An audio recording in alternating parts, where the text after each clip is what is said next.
Hello student, मैं दुर्गेश यादव आपका स्वागत करता हूं ओएसपी ऑनलाइन क्लासेस में। पिछले वीडियो में हम लोगों ने पढ़ा था नॉन स्टोइकियोमेट्री डिफेक्ट के बारे में, रस समीकरण मितीय दोष के प्रकार के बारे में पढ़ा था, अधिक दोष और न्यून दोष अभाव। ठीक, धातु अधिक धातु अभाव दोष। उसमें हमने पढ़ा था दो टाइप्स। एक था ऋणायन रिक्तिका के धातु अधिक दोष में ये दोनों दोष थे, ऋणायन रिक्तिका के कारण उत्पन्न दोष और क्रिस्टल जालक के अंतराकाश में अतिरिक्त धनायन उपस्थिति के होने के कारण ये दोष था। और धातु न्यून दोष मतलब धातु अभाव दोष हमने दो पढ़ा था, धनायन रिक्तिका के कारण और जालक के अंतराकाश में अतिरिक्त ऋणायन होने के कारण, ये हमने दोष पढ़ा था। उसके बारे में डिटेल आपको हमने फिगर बना दिया है, आपको फिगर समझा देते हैं और इसमें होता ऐसा क्या है, बस इसी दोष को आपको समझ लेना है। यदि आप ये चारों फिगर समझ गए तो ये जो आपके दोष लिखे हैं दोष आप तुरंत समझ जाएंगे। इसमें कुछ भी ऐसा नहीं है जो आपको बहुत डिफिकल्ट लगे, बस आप इस फिगर को थोड़ा सा समझ लें, बस आपका कॉन्सेप्ट क्लियर। ओके, तो चलो देखते हैं। पहला तो धातु अधिक दोष। धातु अधिक दोष को हम लोग कह सकते हैं धनायन अधिक दोष, मतलब क्रिस्टल में धनायन की उपस्थिति ज्यादा हो, किसके तुलना में, ऋणायन की तुलना में। तो धनायन की उपस्थिति ज्यादा, उसमें हमने दो पढ़ा था, ये ऋणायन रिक्तिका के कारण, भाई जब ऋणायन निकल जाएगा उसके कारण वैकेंसी आ जाएगी तो धनायन ज्यादा हो जाएगा। दूसरा है जो अंतराकाश स्थान है उसमें एक अतिरिक्त क्या आ जाए, धनायन आ जाए। इन दोनों केस में ही आप देखोगे धनायन की संख्या ऋणायन की संख्या से क्या है, ज्यादा है। इसलिए कहते हैं ये जो पहला और दूसरा प्रकार का दोष है, इसमें धातु अधिक दोष या धनायन अधिक दोष है। देखो ध्यान से इसमें होता है ऋणायन रिक्तिका के कारण, ठीक है, ड्यू टू एनायन वैकेंसी। इसमें होता क्या, आप लोग ध्यान से समझें। तो इसमें ध्यान से देखो, ये पूरे क्रिस्टल की संरचना है, आयनिक यौगिक है, आयनिक क्रिस्टल है जिसमें प्लस माइनस ऑरेंज है। ठीक, तो इसमें क्या होता है, इसमें से कोई एक ऋणायन, इसमें से कोई एक ऋणायन अपना स्थान जालक बिंदु से छोड़कर बाहर निकल जाता है क्रिस्टल से। देखो ध्यान से, इसमें क्या होता है, इसमें कोई ऋणायन अपना स्थान जालक क्रिस्टल जालक से छोड़कर बाहर निकल जाता है। ठीक, अच्छा, वो क्रिस्टल जालक से ऋणायन क्या हो गया, बाहर निकल गया, जिसके कारण उसके स्थान पर क्या आ जाती है, वैकेंसी आ जाती है, भाई खाली हो जाता है। यहाँ पर एक ऋणायन था, वो अपना स्थान छोड़कर बाहर निकल गया तो यहाँ पर क्या आ गई, वैकेंसी आ गई। तो इसीलिए इसका नाम क्या है, ऋणायन रिक्तिका के कारण। तो बताओ ध्यान से भैया, अब अगर कोई पूछे इसमें होता क्या है तो इसे बताएंगे कोई एक ऋणायन क्रिस्टल जालक को छोड़कर क्रिस्टल से बाहर निकल जाता है। अच्छा, जब ये बाहर निकल गया तो ये एक एनायन वैकेंसी हो गई, ठीक है ना, एनायन वैकेंसी हो गई। ठीक, कोई बात नहीं।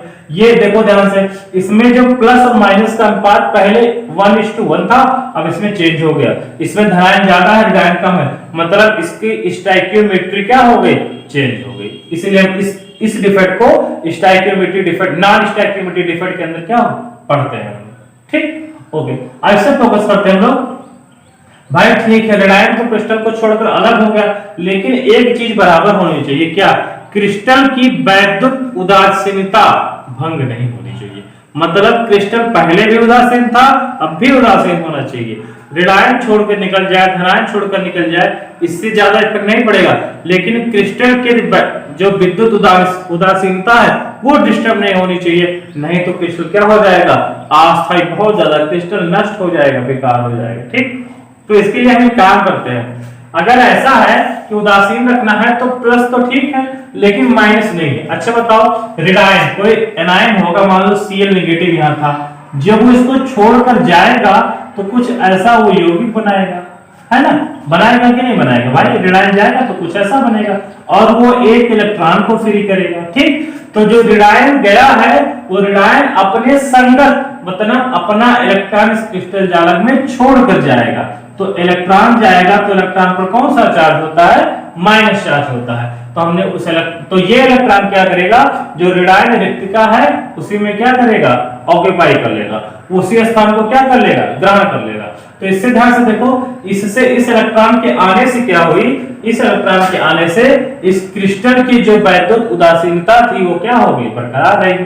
पहले भी जीरो था, अब भी जीरो। क्यों? क्योंकि ऋणायन गायब हुआ तो उसकी जगह क्या आ गया? इलेक्ट्रॉन। अच्छा, इसी जो इलेक्ट्रॉन आता है इसको एक स्पेशल नेम दिया गया है।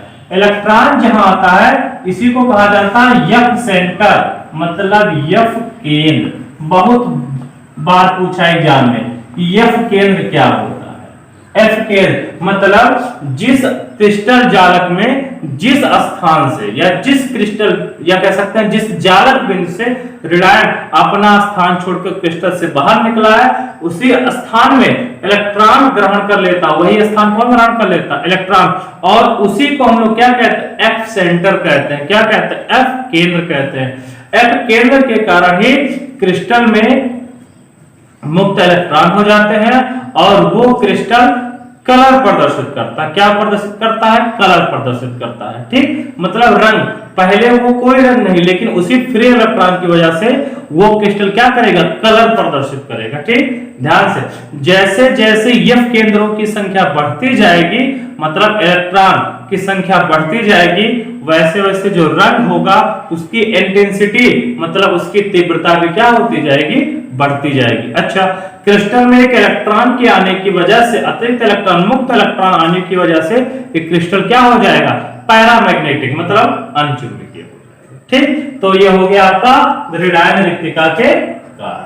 ठीक, ये फिगर हो गया, एफ सेंटर कहते हैं। अब देख लो ध्यान से, अब दूसरा आपका जो एग्जांपल ये है क्रिस्टल जालक के अंतराकाश। अंतराकाश मतलब जो क्रिस्टल के बीच में जगह है। ठीक, अंतराकाश में अतिरिक्त धनायन उपस्थित होने के कारण। क्या उपस्थित होने के कारण? अतिरिक्त धनायन उपस्थित होने के कारण। तो ध्यान से देखो, ये पूरा क्रिस्टल पहले क्या था? अरेंज था। ठीक है, प्लस माइनस एकदम बराबर है, उदासीन था। कुछ इसके अंतराकाश में ऐसा हुआ कि कोई धनायन अतिरिक्त आ गया। क्या आ गया? धनायन। तो पहले जितना प्लस था उतना माइनस था, उनकी स्टाइकियोमेट्री भी सेम थी और वो उदासीन भी थे। अब एक आ गया है धनायन, तो धनायन की वजह से इसकी स्टाइकियोमेट्री मतलब इसकी संरचना चेंज हुई, इसलिए इसको नॉन स्टाइकियोमेट्री डिफेक्ट में पढ़ते हैं। दूसरी बात, जब एक धनायन आ गया तो क्रिस्टल की जो वैद्युत उदासीनता थी वो भंग हो गई, मतलब वैद्युत उदासीनता को फिर हमको बराबर करना है। तो इसीलिए जो ये धनायन होता है, इस धनायन का जो संगत इलेक्ट्रॉन होता है वो अंतराकाशीय स्थान में आ जाता है। वो अंतराकाशीय स्थान में क्या हो जाता है? आ जाता है, जिसके कारण क्रिस्टल की वैद्युत उदासीनता क्या हो जाती है? बरकरार रहती है। ठीक, तो ये हो गया क्रिस्टल, जैसा इसका नाम वैसे इसका स्ट्रक्चर। क्रिस्टल जालक के अंतराकाश में ये सारी जो जगह है वो क्या है? इंटरस्टिशियल स्टेट है।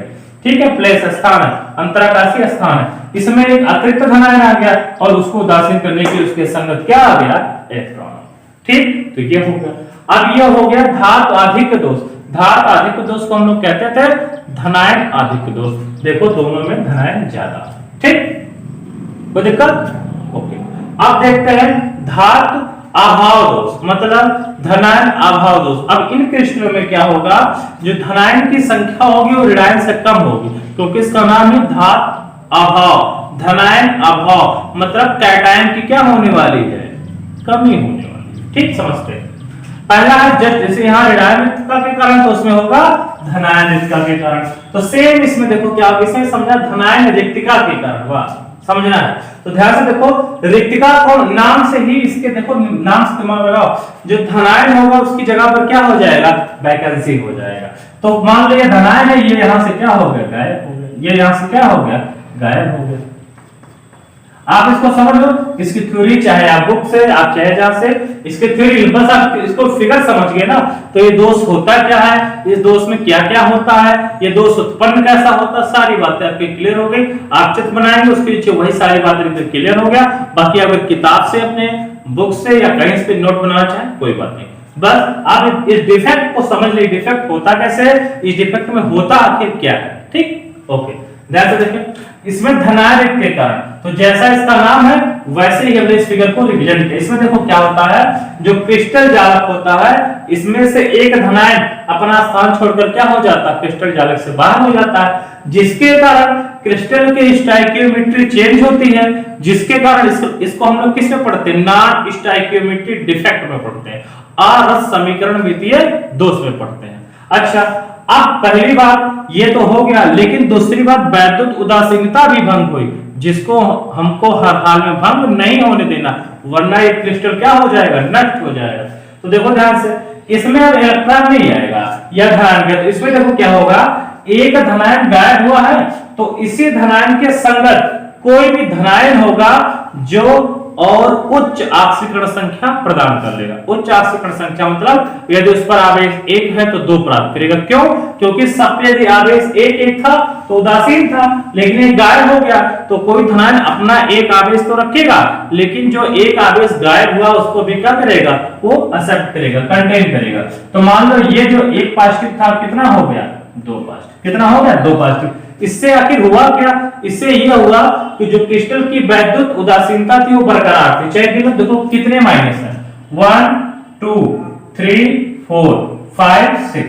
अब 6 पॉजिटिव पहले भी थे, देखो 1 2 3 4 5 6 पहले थे, लेकिन ये गायब हो गए, अब भी 6 है, देखो 1 2 3 2 5 1 6। तो ये इसकी उदासीनता क्या है, बरकरार है। अच्छा एक ध्यान, इसमें नोट, ये किस प्रकार के तत्वों में पाई जाती है, तो ये ऐसे प्रकार के तत्वों में, मतलब ऐसे प्रकार के तत्वों, ऐसा कोई तत्व उस तत्व के क्रिस्टल में पाया जाएगा जो कम से कम परिवर्ती ऑक्सीकरण संख्या व्यक्त करता है, मतलब जो कम से कम 2 प्रकार की ऑक्सीकरण संख्या व्यक्त करता है। जैसे देखो आप आयरन क्या होगा बाबू बताओ, आयरन Fe डबल पॉजिटिव ऑक्सीकरण संख्या भी व्यक्त करता है और Fe ट्रिपल पॉजिटिव, मतलब जितने डी ब्लॉक के तत्व हैं, डी ब्लॉक के सारे तत्व परिवर्ती संयोजकता व्यक्त करते हैं। ठीक, तो ये अगर धनायन व्यक्तिका के कारण वाला डिफेक्ट दोष है तो ये उसी प्रकार के यौगिक या तत्व में पाया जाता है जिसमें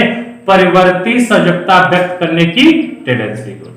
ठीक है ना, ऐसे किस प्रकार के तत्वों में टेंडेंसी होती है, डी ब्लॉक के तत्वों में इस प्रकार की प्रवृत्ति होती है। वो कम से कम कोई ऐसे तत्व जो 5-5 ऑक्सीकरण संख्या व्यक्त करते हैं, तो डी ब्लॉक के तत्व की एक खासियत है। ठीक, तो उसमें कोई भी तत्व अगर कम से कम 2 ऑक्सीकरण संख्या व्यक्त करता है तो ये दोष उसमें उपस्थित हो सकता है। ठीक, ये इंपॉर्टेंट बात है। ये देखो दूसरा क्या है, जालक के अंतराकाश में अतिरिक्त ऋणायन होने के कारण, भैया देखो ये क्रिस्टल पहले क्या था भैया, उदासीन था, तो चलो इसको हटा देते हैं, उदासीन है कोई दिक्कत नहीं, स्टोइकियोमेट्री बराबर जितने धनायन उतने बराबर। लेकिन हुआ क्या कि इसके अंतराकाश में कोई एक क्या आ गया, ऋणायन आ गया। अब ऋणायन की आने की वजह से इसकी जो संरचना थी धनायन ऋणायन का अनुपात वो चेंज हो गया, इसी कारण इसको नॉन स्टोइकियोमेट्री डिफेक्ट में रखा गया है। ठीक, अच्छा अब इसके पहले पूरा क्रिस्टल वैद्युत उदासीन था, इसके आने के कारण वैद्युत उदासीनता भंग हो गई। अब इसको भी क्या करना है, वैद्युत उदासीन बनाना, वरना क्रिस्टल नष्ट हो जाएगा। तो इसमें कोई एक धनायन होगा जो क्या कर लेगा भैया, उच्च ऑक्सीकरण संख्या क्या कर लेगा, प्राप्त कर लेगा, उच्च ऑक्सीकरण संख्या प्राप्त कर लेगा। तो ध्यान से देखो, अब ये एक पहले से था तो ये सब उदासीन किया था, एक अतिरिक्त नेगेटिव आया तो इसने भी अपना एक आवेश क्या कर लिया, बढ़ा लिया, जिसके कारण ये क्या हो गया, ये भी वैद्युत उदासीन। ठीक, तो ये थे धातु अधिक दोष के फिगर। ये होता क्या है इसमें, ये धातु न्यून दोष, धातु अभाव दोष, ये कैसे पाया जाता है, ये कैसे होता है, इसका ये फिगर है, आप इसको बना लेंगे। तो हम लोगों ने पढ़ लिया stoichiometry defect, non stoichiometry defect. अब एक लास्ट टॉपिक है, बता देते हैं आपके जानकारी के लिए, इम्प्योरिटी डिफेक्ट, अशुद्धता दोष। ठीक, इसको आप लोग नोट कर ले, इसके शॉर्ट ले ले, फिर हम अशुद्धता दोष के बारे में आपको हम बता देते हैं। स्टूडेंट अब हम लोग बात करते हैं इम्प्योरिटी डिफेक्ट, अशुद्धता दोष, सॉरी अशुद्धता दोष, सॉरी इम्प्योरिटी डिफेक्ट के बारे में हम लोग बात करते हैं। अब ये इम्प्योरिटी डिफेक्ट होता क्या है, इससे क्वेश्चन नहीं आते, बट ये डिफेक्ट का एक टाइप है, इसके बारे में बहुत ज्यादा बड़ा टॉपिक नहीं है, बहुत छोटा टॉपिक है, थोड़ा इसके बारे में सुन लेते हैं। इस टॉपिक पर कुछ कंपटीशन एग्जामों में कभी 1-2 क्वेश्चन ऑब्जेक्टिव पूछे गए हैं। ठीक, वो क्या पूछे गए हैं, बस अशुद्धता दोष होता है क्या है, आपने दिया आपकी बुक में, आपके सिलेबस में है, तो इसके बारे में जानना आपकी रिस्पॉन्सिबिलिटी। ओके, ठीक, अब हम समझते हैं अशुद्धता दोष होता है क्या। ध्यान सुनो, इसके बारे में ज्यादा नहीं, बस आप 2-4 मिनट समझ दो, आपका क्लियर हो जाएगा। ठीक, देखो किसी आयनिक ठोस में, किसी आयनिक ठोस में, आयनिक ठोस क्या होता है, इसमें धनायन ऋणायन, अभिकर्ण कुछ धनायन है और कुछ ऋणायन। किसी आयनिक ठोस में अशुद्धि को मिलाकर, किसी आयनिक ठोस में अशुद्धि को मिलाकर गर्म करने पर यदि अशुद्धि के आयन या परमाणु क्रिस्टल जालक में आ जाते हैं, क्रिस्टल जालक में प्रवेश कर जाते हैं, तो इससे क्रिस्टल में अशुद्धता दोष उत्पन्न होती है। फिर से सुनो, किसी आयनिक क्रिस्टल में किसी अशुद्ध पदार्थ को मिलाकर गर्म करने पर यदि क्रिस्टल जालक के अंदर आयन या परमाणु प्रवेश कर जाता है तब क्रिस्टल में अशुद्धता दोष उत्पन्न होता है। क्या उत्पन्न होता है? अशुद्धता दोष उत्पन्न होता है। ठीक, अशुद्धता दोष उत्पन्न क्यों किया जाता है? ध्यान दो, आयनिक क्रिस्टल में अशुद्धता दोष उत्पन्न करने से जो क्रिस्टल होते हैं, क्या होते हैं? क्रिस्टल, आयनिक क्रिस्टल होते हैं, उनकी विद्युत चालकता बढ़ जाती है। मतलब आयनिक क्रिस्टल में अशुद्धता दोष उत्पन्न करने से उसकी विद्युत चालकता क्या हो जाती है? बढ़ जाती है। क्या हो जाती है भैया? बढ़ जाती है। इसी कारण मिलाया जाता है। अब ध्यान सुनो, यदि क्रिस्टल में जालक बिंदु पर अशुद्धि जो पदार्थ होती है, फिर से सुनो, यदि क्रिस्टल में जालक बिंदु क्या होता है? जालक बिंदु मतलब जिस बिंदु पर क्रिस्टल में अवयवी कण उपस्थित होते हैं उस बिंदु को हम लोग क्या कहते हैं? जालक बिंदु कहते हैं। ठीक, तो यदि क्रिस्टल में जालक बिंदु पर जो अशुद्धि है वो आ जाए, अशुद्धि क्या हो सकती है? आयन हो सकता है या परमाणु हो सकता है। मतलब जालक बिंदु पर यदि अशुद्धि आ जाए तो जो ठोस बनता है उस ठोस को हम लोग कहते हैं प्रतिस्थापित ठोस विलयन। क्या कहते हैं भैया? प्रतिस्थापित ठोस विलयन कहते हैं। किस विलयन को कहते हैं हम लोग? प्रतिस्थापित ठोस विलयन। जब आयनिक क्रिस्टल के जालक बिंदु पर अशुद्धि उपस्थित हो जाती है तो जो क्रिस्टल बनता है उसको हम क्या कहते हैं? प्रतिस्थापित ठोस विलयन कहते हैं। और यदि क्रिस्टल के अंतराकाश में जो आपका अशुद्धि आयन हो या परमाणु हो आ जाता है तब उसको हम लोग कहते हैं अंतराकाशी ठोस विलयन। क्या कहते हैं? अंतराकाशी ठोस विलयन। अंतराकाशी ठोस विलयन कहते हैं। ओके, तो ये इंपॉर्टेंट बात, यदि क्रिस्टल के जालक बिंदु पर जो अशुद्धि उसके आयन या परमाणु आ जाएंगे तो प्रतिस्थापित ठोस विलयन कहलाता है क्रिस्टल। और यदि क्रिस्टल के अंतराकाशी में आयन या परमाणु अशुद्धि के आ जाते हैं तो अंतराकाशी ठोस विलयन कहलाता है। ये इंपॉर्टेंट बात, ये कंपटीशन एग्जाम में कभी कभी एक आध दो बार पूछा गया है। ठीक, आपके जानकारी के लिए आपके सिलेबस में है तो आपको इसको पढ़ना जरूरी है। छोटा टॉपिक है, समझ ले, क्लियर हो जाए। ठीक, अच्छा, एक बात और पूछी गई थी इसी से रिलेटेड एग्जाम में, कॉम्पिटिटिव एग्जाम में, प्रतिस्थापित ठोस विलयन की प्रकृति या प्रतिस्थापित ठोस विलयन किस पर निर्भर करता है और अंतराकाशी ठोस विलयन किस पर निर्भर करता है? तो ये आप लोग चीज ध्यान से नोट कर लें। जो अंतराकाशी ठोस विलयन निर्भर करता है अशुद्धता के आकार पर, अशुद्धता के आकार पर, ये ध्यान नोट कर लें, बहुत इंपॉर्टेंट बात है। अशुद्धता के साइज पर, अशुद्धता के आकार पर कौन निर्भर करता है? अशुद्धता के आकार पर अंतराकाशी ठोस विलयन निर्भर करता है। ठीक, प्रतिस्थापित ठोस विलयन किस पर निर्भर करता है? ये निर्भर करता है अशुद्धता की इलेक्ट्रॉनिक संरचना पर, अशुद्धता की इलेक्ट्रॉनिक संरचना पर। ठीक, जो इम्प्योरिटी है उसकी इलेक्ट्रॉनिक कॉन्फ़िगरेशन कैसी है? ठीक, इलेक्ट्रॉनिक कॉन्फ़िगरेशन उस पर निर्भर करती है। कौन? ये प्रतिस्थापित ठोस विलयन। मतलब इलेक्ट्रॉनिक संरचना के अगर अकॉर्डिंग ही जो इसका आयन या परमाणु का अशुद्धि का उस जालक बिंदु को ग्रहण करेगा और आकार को देखते हुए अंतराकाशी ठोस विलयन, भाई आकार बहुत बड़ा होगा तो अंतराकाश में जाना मुश्किल है। तो जो अंतराकाशी ठोस विलयन या अशुद्धि के आकार पर डिपेंड करता है और प्रतिस्थापित ठोस विलयन का जो क्रिस्टल बनता है वो अशुद्धता की इलेक्ट्रॉनिक संरचना पर निर्भर करता है। ठीक, तो ये आपका दोस्त जो टॉपिक था वो आपका पूरा एकदम 100% क्लियर, हमने डिफेक्ट पूरा पढ़ लिया। अब आपके 2 वीडियो 2 लेक्चर और होंगे, आपका first chapter solid state complete.